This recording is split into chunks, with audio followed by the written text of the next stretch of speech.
Noon, pag may nagkasakit sa pamilya, agad may pangamba.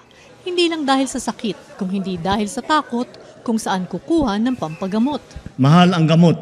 Nakita at naramdaman ito ni Pangulong Ferdinand Marcos Jr.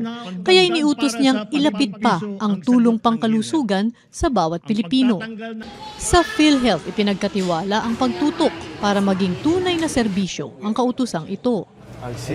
Kaya nagtungo ang Pangulo sa General Santos City para masigurong umaabot sa mga tao ang mga programa. Mr. President, pwede payakap.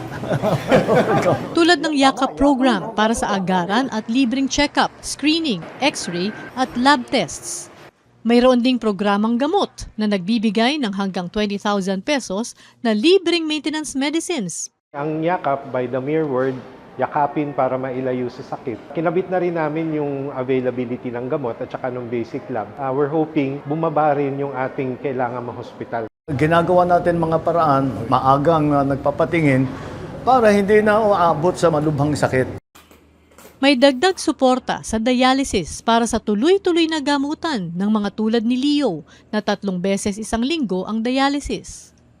May tulong din sa cancer treatment ang mga tulad naman ni Maribeth para hindi maputol ang laban dahil lang sa gastos.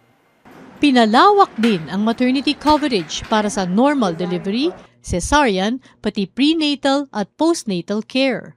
Ikalat natin yung balita para alam ng tao kapag may karamdaman sila, meron silang gustong patignan, yung anak nila, whatever, meron silang pupuntahan.